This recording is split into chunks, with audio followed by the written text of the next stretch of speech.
প্রিয় ছাত্রছাত্রীরা, আজ আমি তোমাদের সঙ্গে চলতড়িতের তৃতীয় অংশ আলোচনা করব। আজকের আলোচনার মূল বিষয় ইএমএফ এবং তড়িৎ কোষ, যাকে আমরা ইএমএফ বা তড়িৎচালক বলের উৎস হিসাবে ব্যবহার করি, এবং তড়িৎ প্রবাহ মাত্রা কী সে সম্পর্কে আজকে আলোচনা করব। তা তোমরা আগের দিন বিভব সম্পর্কে বিস্তৃতভাবে শুনেছ, জেনেছ, এবং এও জেনেছ যে উচ্চ বিভব থেকে নিম্ন বিভবের দিকে তড়িৎ প্রবাহ হয়, অর্থাৎ ধনাত্মক আধানে প্রবাহ হয়, যাকে আমরা তড়িৎ প্রবাহ বলে থাকি। তা সেই সম্পর্কে আলোচনা করতে গিয়ে এও জেনেছ এই তড়িৎ প্রবাহ কিছুক্ষণ চলতে থাকলে উচ্চ বিভবের বিভব ধীরে ধীরে কমতে থাকে এবং নিম্ন বিভব ধীরে ধীরে বাড়তে থাকে, এবং একটা সময় দেখা যায় যে উভয়ের বিভব সমান হয় এবং তড়িৎ প্রবাহ বন্ধ হয়। অর্থাৎ আমরা কখনোই নিরবিচ্ছিন্নভাবে তড়িৎ প্রবাহ পেতে পারি না। ঠিক যেমন দুটো চোঙের মধ্যে যদি জলতলের উচ্চতার পার্থক্য থাকে এবং এইরকমই যদি তারা যুক্ত থাকে, তাহলে জলপ্রবাহ চলতে থাকবে যতক্ষণ তাদের উচ্চতার পার্থক্য শূন্য হবে, অর্থাৎ উভয়ের জলতল যখন একই উচ্চতায় থাকবে তখন তাদের জলপ্রবাহ বন্ধ হবে। কিন্তু এখানে যদি আমরা নিরবিচ্ছিন্নভাবে জলপ্রবাহ পেতে চাই, তাকে আমরা একটা পাম্প ব্যবহার করি। এই পাম্পের সাহায্যে আমরা কি করি, একটা বাহ্যিক শক্তি প্রয়োগ করি এবং সেটা পাম্পের মধ্যে যান্ত্রিক শক্তি হিসাবে ক্রিয়াশীল হয়, এবং যান্ত্রিক শক্তির ক্রিয়ায় আমরা কি করি, ব্যবহার করে আমরা কি করি, যে পরিমাণ জল বেশি উচ্চতা থেকে কম উচ্চতার তলের দিকে প্রবাহিত হয়, ঠিক সেই পরিমাণ জল যদি আমরা পাম্পের সাহায্যে যদি আবার প্রথম পাত্রে আমরা পৌঁছে দিতে পারি, তবেই কিন্তু আমরা নিরবিচ্ছিন্ন জলপ্রবাহ পাব। অর্থাৎ যে পরিমাণ জল এই অভিমুখে প্রবাহিত হলো, সেই পরিমাণ জলকে আমরা পাম্পের সাহায্যে যান্ত্রিক শক্তির ক্রিয়ায় আমরা এই জলকে বাহ্যিক শক্তির ক্রিয়ায় কি করছি, আবার প্রথম পাত্রে পৌঁছে দিচ্ছি, যাতে নিরবিচ্ছিন্ন জলপ্রবাহের সৃষ্টি হয়। তবে এই যে কার্য সম্পাদন করা হলো, অর্থাৎ এই যে জলকে যে আবার প্রথম পাত্রে পৌঁছে দেওয়া হলো, এই যান্ত্রিক কার্য যে সম্পাদন কে করলো, কার সাহায্য করা হলো, পাম্পের সাহায্য করা হলো। এবং এই যান্ত্রিক শক্তি যোগান আমরা বাইরের থেকে কিভাবে দেই, কখনো তড়িৎ শক্তি ব্যবহার করতে পারি বা অন্যান্য বিভিন্ন ধরনের শক্তিকে ব্যবহার করে এখানে যান্ত্রিক শক্তিতে রূপান্তর করে আমরা এই যান্ত্রিক কার্য সম্পাদন করি। এক্ষেত্রেও ঠিক একই রকমভাবে উচ্চ বিভব এবং নিম্ন বিভবের মধ্যে যে বিভব পার্থক্য আছে, সেই বিভব পার্থক্য যদি আমরা বজায় রাখতে পারি, তবে তড়িৎ প্রবাহিত হওয়া সত্ত্বেও, অর্থাৎ ধনাত্মক আধানের প্রবাহ হওয়া সত্ত্বেও প্রবাহ কিন্তু বন্ধ হবে না, অর্থাৎ নিরবিচ্ছিন্নভাবে প্রবাহ আমরা পেতে পারবো। অর্থাৎ ঠিক যে পরিমাণ ধনাত্মক আধান উচ্চ বিভব থেকে নিম্ন বিভবে পৌঁছে যাবে, সেই পরিমাণ আধানকে যদি আমরা নিম্ন বিভব প্রান্ত থেকে আবার উচ্চ বিভবের দিকে পৌঁছে দিতে সক্ষম হই, তবেই আমরা নিরবিচ্ছিন্ন প্রবাহ পাব। এই কাজটা যে করা কি, মানে নিম্ন বিভব থেকে যে উচ্চ বিভবের দিকে ধনাত্মক আধানকে পৌঁছে দেওয়ার জন্য আমরা বাইরের থেকে বাহ্যিকভাবে আধানের উপর কি প্রয়োগ করতে হয়, বল প্রয়োগ করতে হয়। এই বাহ্যিকভাবে আধানের উপর বল প্রয়োগ করে নিম্ন বিভব থেকে উচ্চ বিভবের দিকে পৌঁছানোর জন্য স্থানান্তরিত করার জন্য আমাদের এই ইএমএফ বা তড়িৎচালক বলের প্রয়োজন হয়। তাই ইএমএফ এবং তড়িৎচালক বলের যে প্রয়োজনীয়তা, এখন এর পাবো থেকে এই তড়িৎচালক বল কিভাবে সৃষ্টি করা যাবে, এই আধানকে এরকমভাবে পৌঁছানো যাবে কিভাবে যাবে, এই এই নিম্ন বিভব থেকে উচ্চ বিভবের দিকে ধনাত্মক আধানের পৌঁছে দেওয়ার জন্য বা অর্থাৎ ইএমএফ বা তড়িৎচালক বলের উৎস হিসাবে আমরা ব্যবহার করি তড়িৎ কোষ। এই তড়িৎ কোষের উদাহরণ হিসাবে আমরা বলতে পারি ব্যাটারি, যেটা আমরা দৈনন্দিন জীবনে বিভিন্ন ক্ষেত্রে অহরহ ব্যবহার করে থাকি। এইটা দেখো একটা তড়িৎ কোষের উদাহরণ। এটা হচ্ছে তড়িৎ কোষের একটা লম্বা প্রান্ত, যেটা হচ্ছে উচ্চ বিভব প্রান্ত, এবং অপরটা দেখো ছোট প্রান্ত একটা দেওয়া আছে, এটা হচ্ছে নিম্ন বিভব প্রান্ত। এই তড়িৎ কোষের কাজ কি? এই তড়িৎ কোষের কাজ হচ্ছে উচ্চ বিভব থেকে নিম্ন বিভবের মধ্যে যে বিভবের পার্থক্য আছে সেই পার্থক্য বজায় রাখা। এইখানে দেখো এটা একটা তড়িৎ বর্তনীর ছবি। একটা তড়িৎ বর্তনী কি কি করা হয়েছে দেখো। উচ্চ বিভব থেকে একটা পরিবাহী তার দ্বারা নিম্ন বিভবের সঙ্গে যুক্ত করা হয়েছে এবং মাঝখানে একটা বৈদ্যুতিক যন্ত্র লাগানো আছে, এখানে একটা বাল্ব লাগানো আছে। এর মধ্য দিয়ে কি হবে, এই পরিবাহী তার লাগানোর ফলে এই বাল্বের মধ্য দিয়ে তড়িৎ প্রবাহিত হবে, বাল্বটি জ্বলতে থাকবে এবং কতক্ষণ জ্বলতে থাকবে? যতক্ষণ পর্যন্ত বর্তনীটি যুক্ত অবস্থায় থাকবে, অর্থাৎ এদের মধ্যিখানে কখনো যদি ছেদ না থাকে। এই ধরনের বর্তনীকে বলা হয় বদ্ধ বর্তনী। কোনোভাবে যদি ছেদের সৃষ্টি হয় তখন তাকে বলা হয় মুক্ত বর্তনী। মুক্ত বর্তনীর মধ্য দিয়ে কখনো তড়িৎ প্রবাহ পাঠানো সম্ভব নয়। অর্থাৎ তখন কি ঘটনা ঘটবে? এখান থেকে ধনাত্মক আধান যাওয়া শুরু করলেও মধ্যিখানে যদি ছেদ থাকে আর পৌঁছতে পারবে না নিম্ন বিভব প্রান্তে, অর্থাৎ তড়িৎ প্রবাহ বন্ধ হবে। তা এখন প্রশ্ন হচ্ছে, তাহলে এর ভেতরে করেটা কি? এই যে তড়িৎ কোষের কথা বলা হচ্ছে, যাকে আমরা ব্যাটারি একটা উদাহরণ হিসাবে দিলাম, এর মধ্যে ঘটনাটা কি ঘটে?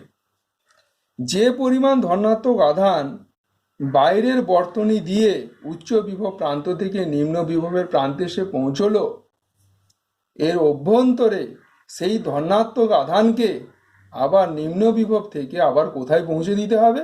উচ্চ বিভবে পৌঁছে দিতে হবে।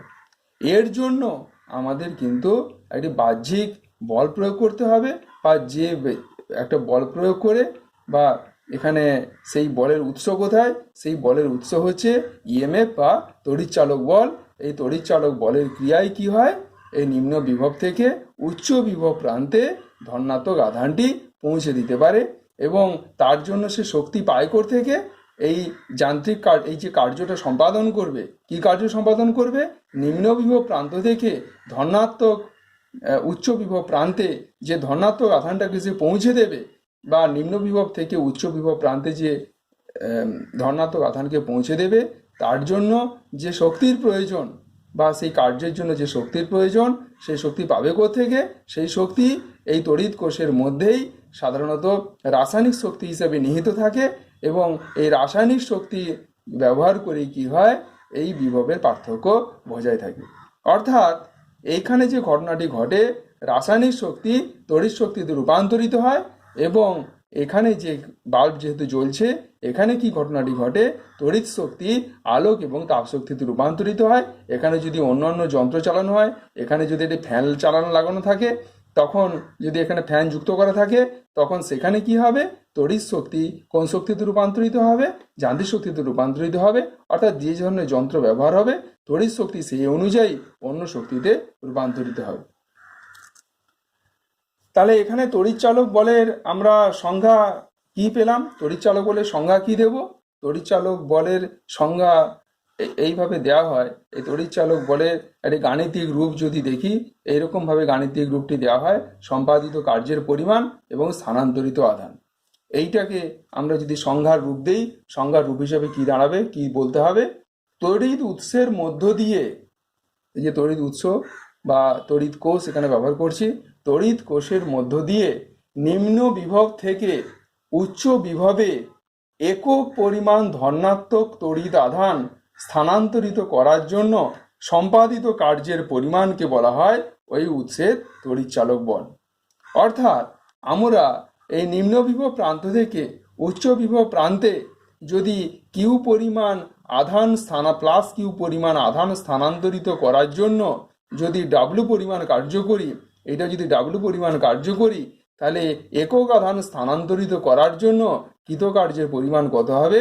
W/Q, অর্থাৎ এই ইএমএফ বা তড়িৎচালক বল সমান আমরা কি লিখবো তখন? W/Q।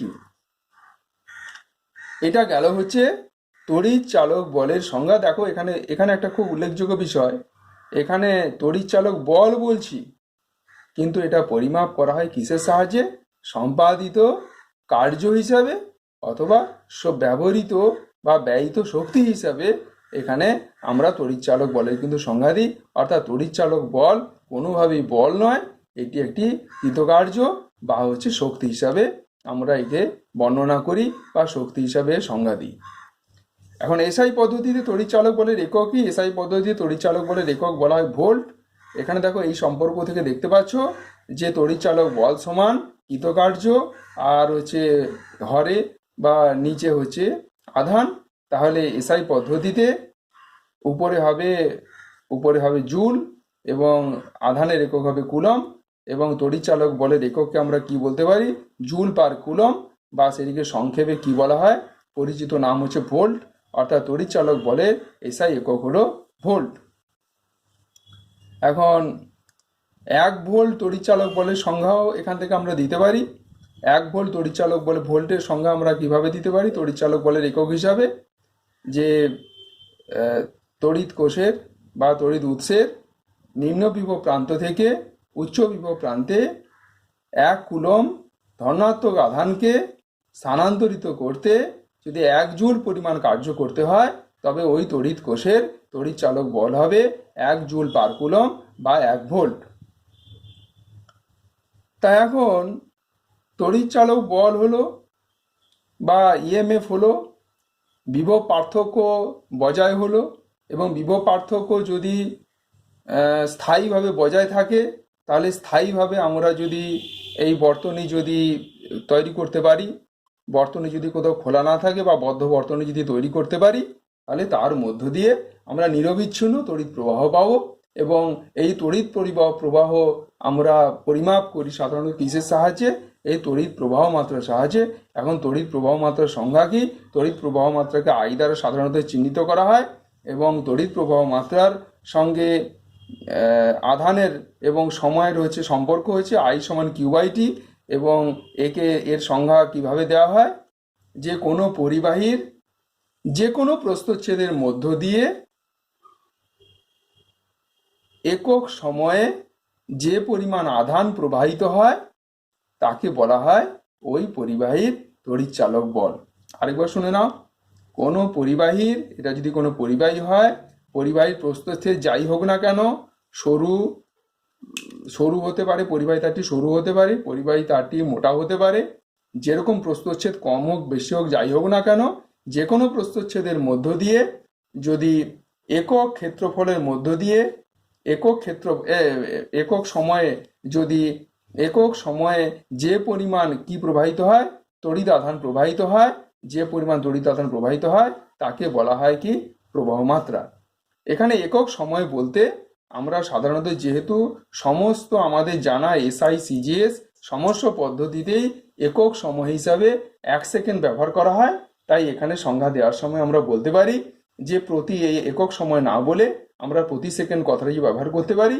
যে কোনো পরিবাহীর যে কোনো প্রস্থচ্ছেদের মধ্য দিয়ে প্রতি সেকেন্ডে যে পরিমাণ তড়িৎ আধান প্রবাহিত হয় তাকে বলা হয় তড়িৎ প্রবাহ মাত্রা। আই সমান হচ্ছে কিউ/টি।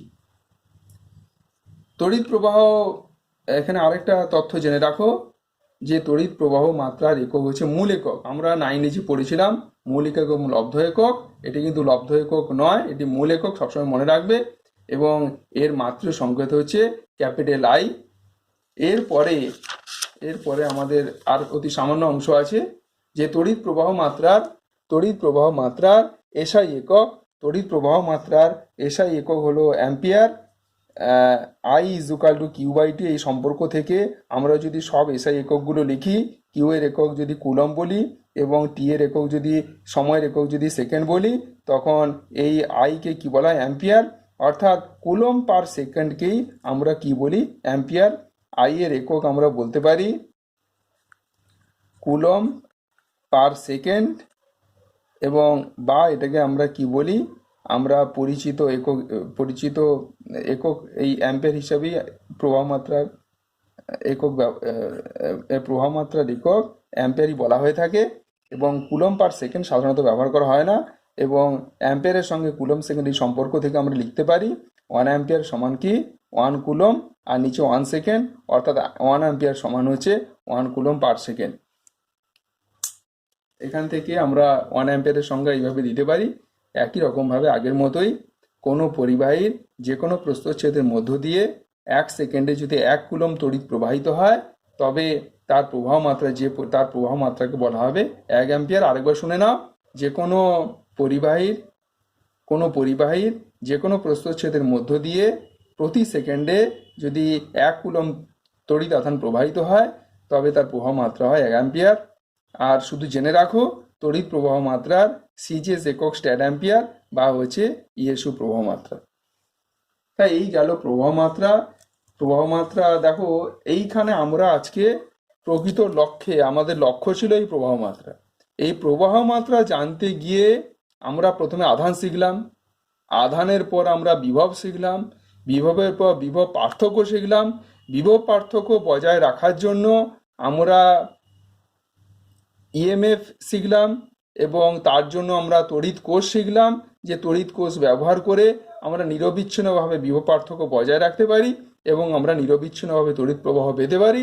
এবং তড়িৎ প্রবাহ যখন পেলাম এবং তড়িৎ প্রবাহ সম্পর্কিত আরেকটি নতুন রাশি শিখলাম, সেটা হচ্ছে তড়িৎ প্রবাহ মাত্রা। এবং তড়িৎ প্রবাহ মাত্রার সংজ্ঞা শিখলাম, তড়িৎ প্রবাহ মাত্রার একক শিখলাম। এইবারে আমাদের পরিবাহীর তড়িৎ প্রবাহ সম্পর্কিত কতগুলি সূত্র সংজ্ঞা এর পরবর্তী অংশে আমরা আলোচনা করব। তা ছাত্রছাত্রীদের উদ্দেশ্যে আমার আবার বলবার বিষয় যে আমাদের ক্লাসরুমে কবে আমরা পৌঁছবো, আমরা সবাই একত্রিত হতে পারবো আমরা জানি না। আমাদের এই ব্যবস্থার মধ্য দিয়ে হয়তো আরও দীর্ঘদিন চলতে হতে পারে।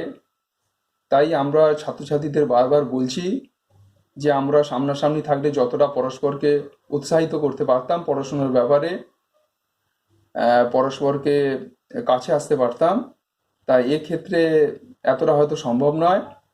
কিন্তু তবু বলবো, এই ভিডিওটি যদি অনুসরণ করো তবে তোমরা নিশ্চয়ই উৎসাহিত হবে। এবং তোমাদের মধ্যে জিজ্ঞাসা যদি কিছু থাকে, কিছু যদি আমার সঙ্গে আলোচনার প্রয়োজন থাকে, তোমরা নিশ্চয়ই আলোচনা করো। আরও যদি বলো যে দীর্ঘায়িত আলোচনা কোনো বিষয় সম্পর্কে যদি আরও দীর্ঘ আলোচনার প্রয়োজন হয়, আমার আলোচনা করতে কোনো আপত্তি নেই। তবে তোমরা রেসপন্স করো, তোমাদের সমস্যাগুলো জানাও। কোশ্চেন এরপরে এটা ভালোভাবে পড়ে নেওয়ার পর বিভিন্ন ধরনের কোশ্চেন দেখো, বিভিন্ন প্রবলেমস, নিউমারিক্যালস যা পাবে হাতের কাছে সেগুলো করবার চেষ্টা করো। এবং সর্বোপরি তোমরা ভালো থেকো, ভালো করে পড়াশুনো করো। বাইরে সাধারণত কম বেরোনোর চেষ্টা করবে, খুব প্রয়োজন ছাড়া বাইরে বেরোবে না। এবং সুস্থ থাকো, ভালো থাকো, বাড়িতে থাকো এবং ভালোভাবে পড়াশুনো করো। Thank you students.